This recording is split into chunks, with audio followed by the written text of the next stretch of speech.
Everyone, today I am going to discuss the topic that is software effort estimation and its technique. So first of all, I will tell you about the what is basically a software effort estimation and the basics of it, and after that I will discuss about the various techniques which are used for estimation of software effort. Okay, so first of all, as I told you, we'll discuss software effort estimation. Software effort is basically, or the estimation of software effort is what?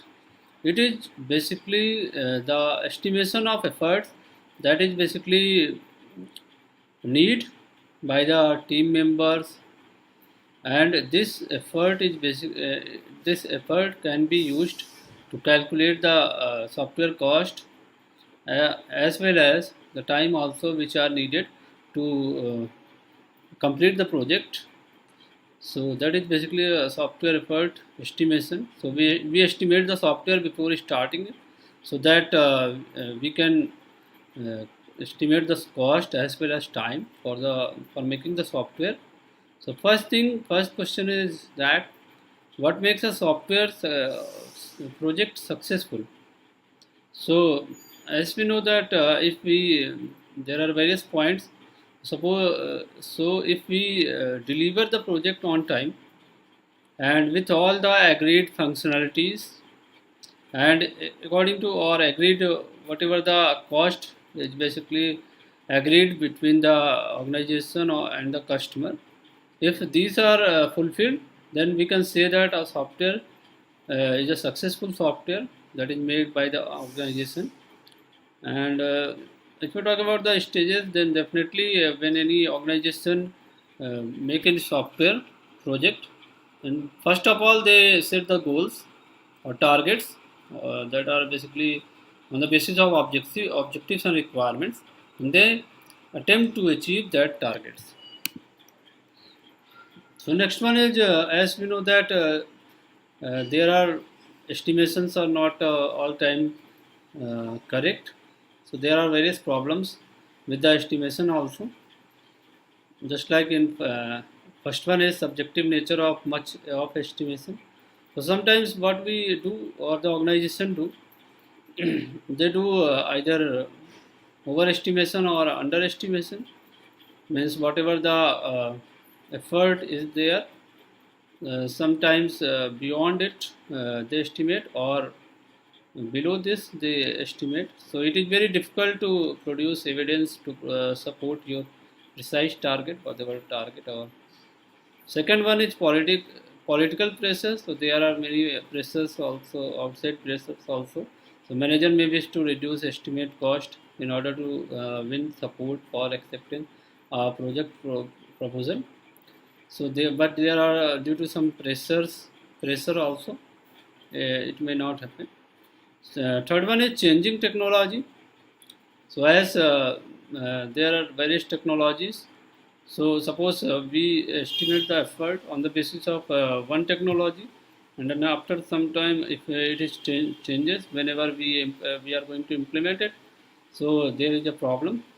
So definitely effort estimation will be wrong. And the fourth, last one is projected differ. What it means?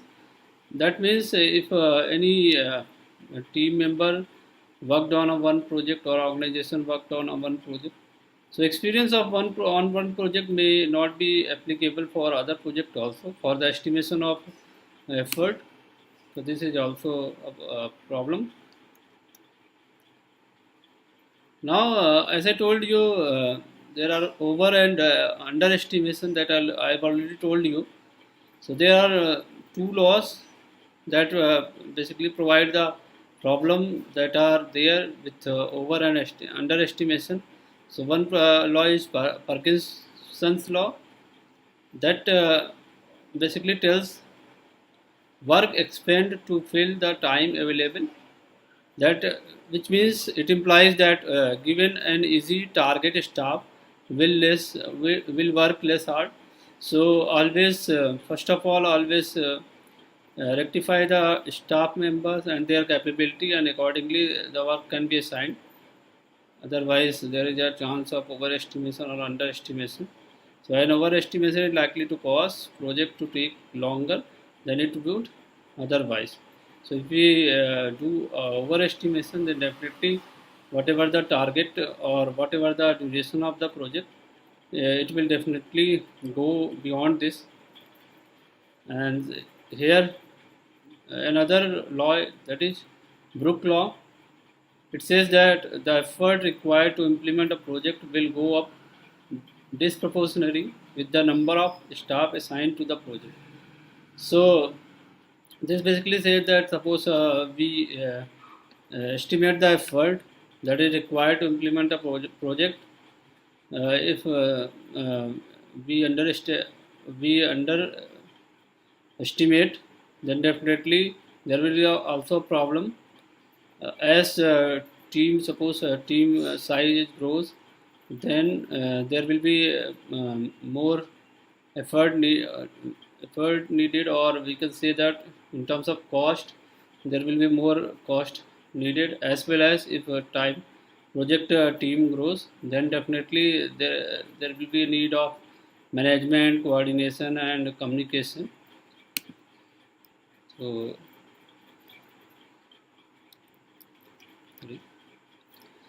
next one is the basic of software estimating.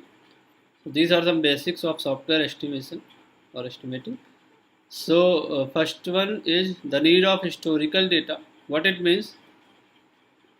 So if we are going to estimate the software either effort or cost of time, then we need some historical data or past data.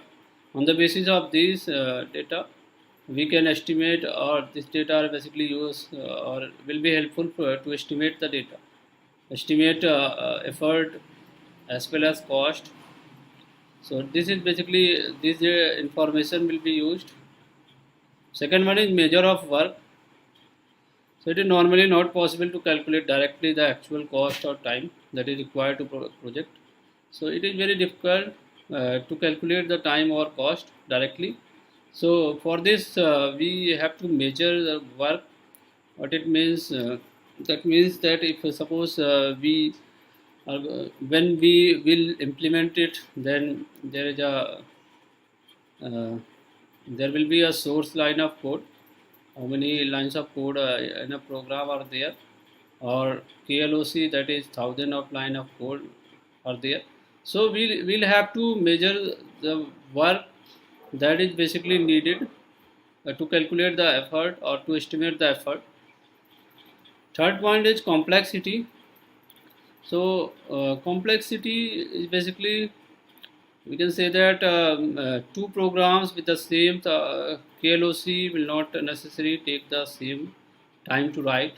So if there are two programs that are having the same thousand of line of code, that it doesn't mean that both will take the same time, because it will depend on the complexity of the program. So suppose one program is having less complexity, whereas other program is having more complexity. Then for the same line of thousand line of code, and if it is done by a similar or same developer and in the same environment, even then it will the time will be differ.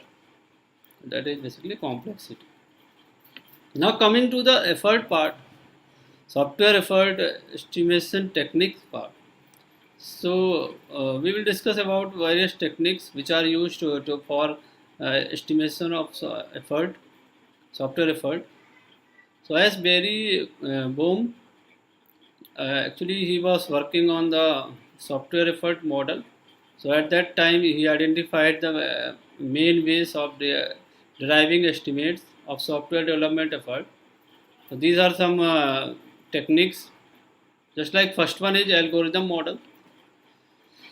So which this model is basically use effort drivers that represents characteristic of the project feature or the target system. and the implementation environment to predict the effort. So what is the environment, implementation environment, uh, that is recognized, and on the basis of that it is used to predict effort. Just for example, function points that we will discuss in the next video. Second one is expert judgment. So in this, what we do here, we take or the organization basically take the advice of knowledgeable staffs. So suppose there are staffs who have already done these type of projects, many projects. So we basically advise these, or we basically discuss and take advice of these knowledgeable staffs or experienced staffs for this purpose. So, third one is analogy. So analogy means in this case we are trying to get effort or find out the effort on the basis of similar or completed projects. So similar and completed project first of all are identified by the team members, and this one is used to get the effort or estimate the effort of the new project. Then Parkinson, that I have already told you, Parkinson's law.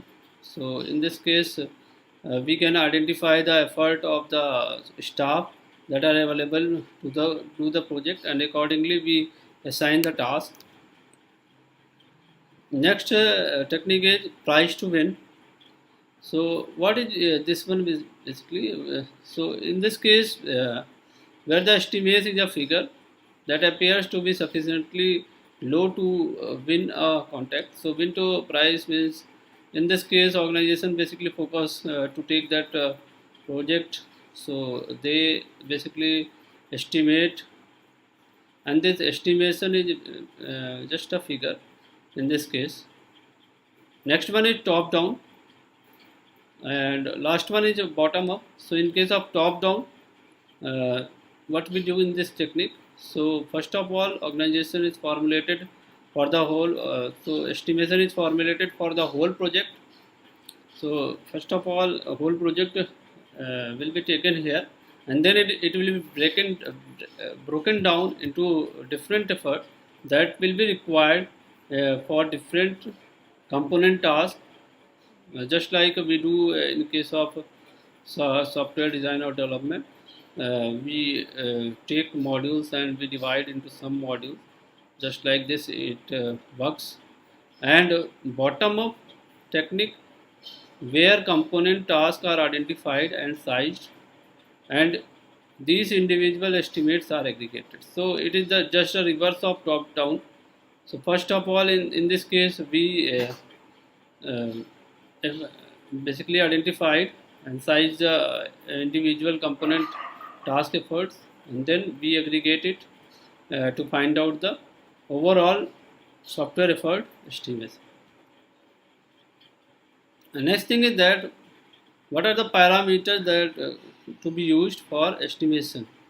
So first one is size, as it is used to measure the work that is basically going to do. Second, so based on this estimation size, there are two parameters that are estimated, which we have already discussed in first unit. That is for effort and duration. So effort in terms of cost and all, and duration, that is the time that is required to do that project. Effort is measured in person month. So first of all, I will tell you what is basically a person month. So person month is basically the effort an organization can typically, an individual can typically put in a month.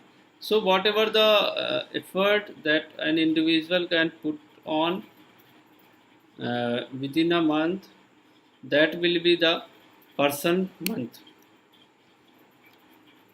Next one is mythical man month. What it means? So suppose there is a myth that if any running project is there, and it is difficult to complete it within the target.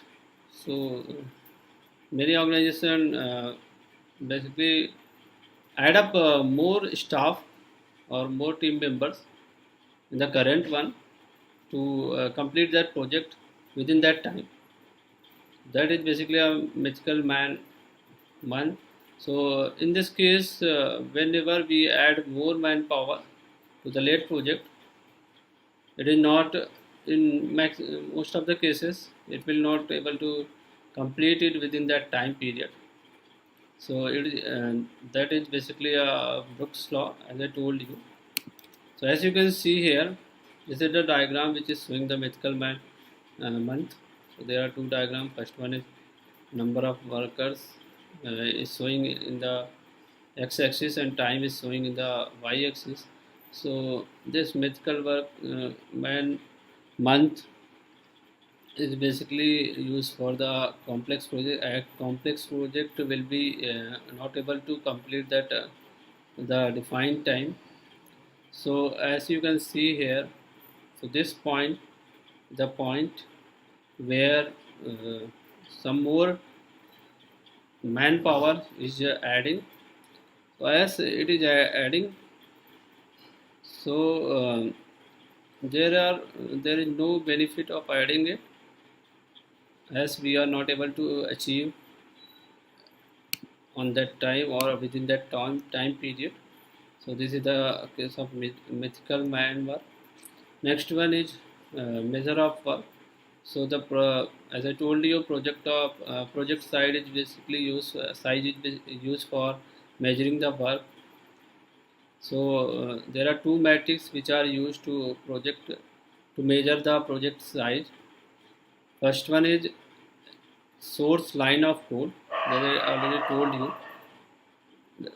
SLOC, that is represented as SLOC, and second one is function point.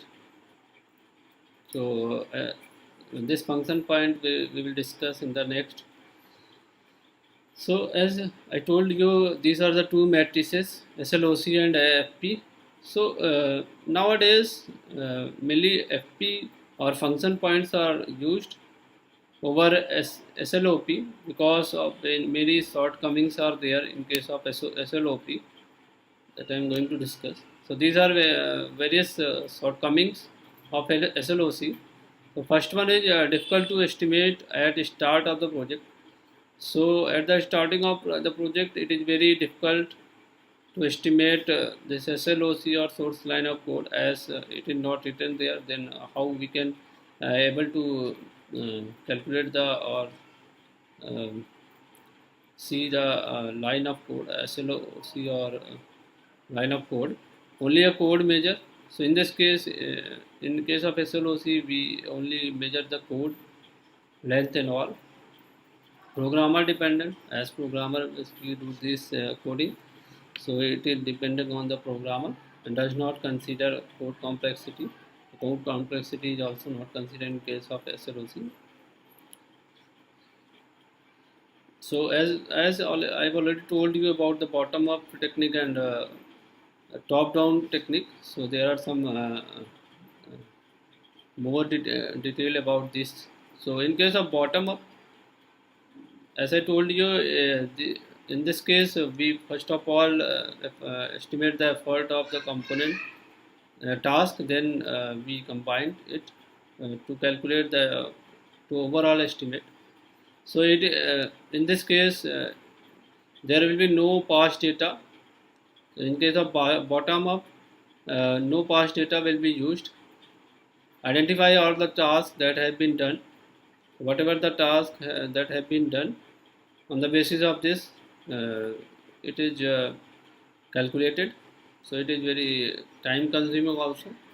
Use when you have no data about the single. As I told you, there is no data, so there is no project with the same or the past. There is no past project with the same one that is running on that is going to implement.